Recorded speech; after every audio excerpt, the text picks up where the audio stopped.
Hello team, welcome back. We are doing the 5 minute snippets again. So this is going to be 5 minutes of content that I'm creating, and we're going to go through different topics, and I'm going to do my best to pair the topics together. So this month is talking about training and motivation and overcoming obstacles, which is a very wide topic to cover, but we can apply it to different things in different times. So we're going to look at how we create lasting behaviour changes with as little stress as possible. When I say stress, I mean massive overhauls. And what we commonly find when we work with people is that changing too much in someone's day-to-day life or their self-beliefs has a tendency to overwhelm them. So we're looking at how we start this and how we build it up. So we're going to look at fat loss, but I just want to discuss a little bit about what habits and behaviours are firstly. So habits, positive or negative, are built from repeated actions and become behaviours because our body memorises it, it learns it, so it becomes rote.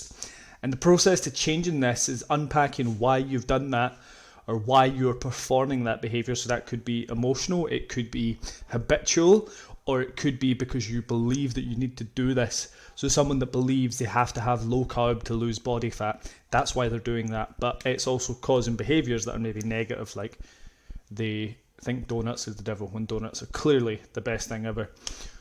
Then we go through unpacking the obstacle these behaviours create, which I've just talked about. And then you unpack the emotion related to it. Now, for some people, you may not have any emotion, positive or negative, related to it, but it can be linked in.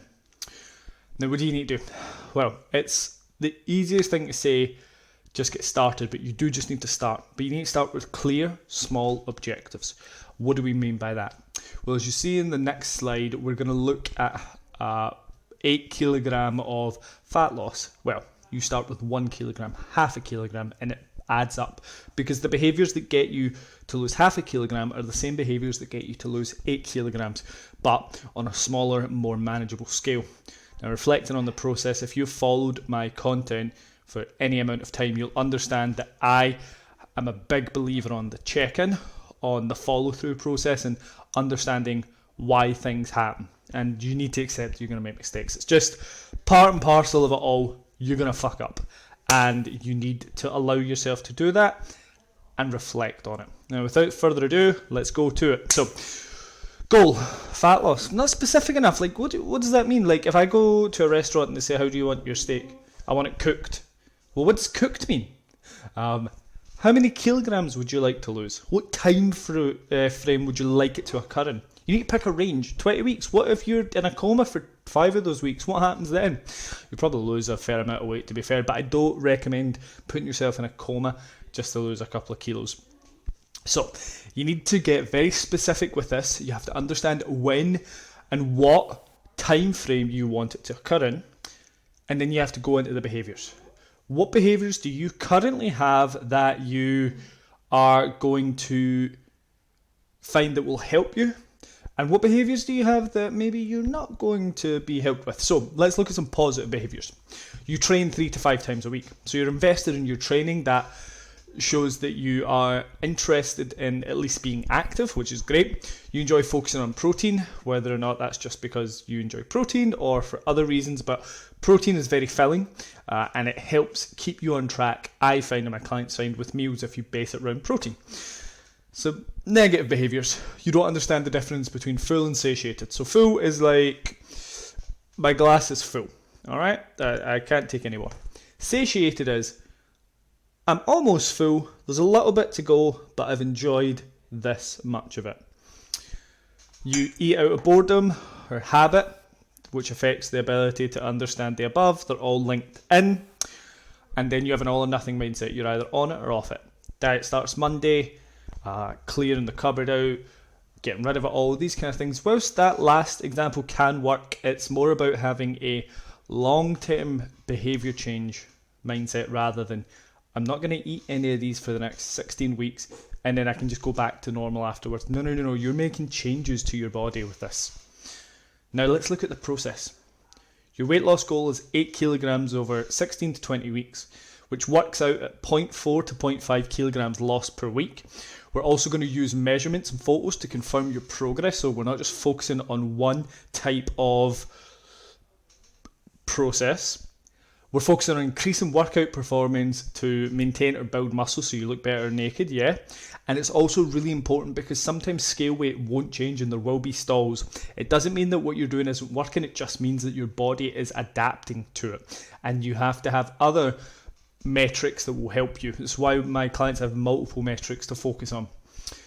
Behaviour checklist. You need a behaviour or habit that you're going to try to consistently perform to help you. These are just 3 ones that most people who work with me end up doing and they find it works really well. 8 to 10k steps a day / 60 minutes spent walking. That's just because it's extra activity, it's good for your brain, and yeah, it burns some calories, but that's not the main point. The point is to become a health-seeking individual, and healthy people are active.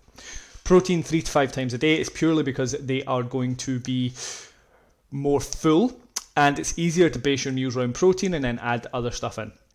And 2 to 3 portions of fruit and veg with each meal. It's super simple, they're low calorie, they're very filling, you can get lots of them in, and you take it from there. Meal guidelines, so this is the best practice for feeling. I say full here, but really we should say satiated, so I'm terribly sorry. You're going to have 20 to 30 chews per bite. It takes time for your body to break down and absorb the food into your stomach. There is a kind of brain system in the stomach that acknowledges it, and slowing down helps you acknowledge it better. You're going to minimise distractions. So you're not watching TV. If you're speaking with others, you put your cutlery down. I don't know if you've ever done this, but I've done this with pizza. I sit and I'm eating pizza and I'm watching TV. I go to reach down, I don't have any pizza left, and I'm very sad. And I didn't even enjoy the pizza because I wasn't focusing on it. It's pretty much that. Now, this is just a very simple and basic way of putting a goal together. There's other ways. I've just found this is the most streamlined, quickest way, and it's really easy for a client to then go, oh yeah, this process didn't work this time because of that. So it gives you something to feedback on rather than just going in blind. Folks, if you've enjoyed this and you're either listening to it, I guess in podcast form, you can find me on YouTube. If you're watching this on YouTube, you can find me on Facebook and Instagram. It's Jordan Fleming Fitness. That's Fleming with 1 M. If you do have things you want to see more of, please let me know, because otherwise it's just me picking things I think are cool to talk about, and they're probably not because I'm a bit of a geek for this stuff. But yes, thank you for your time and have a wonderful day. I really hope this has helped.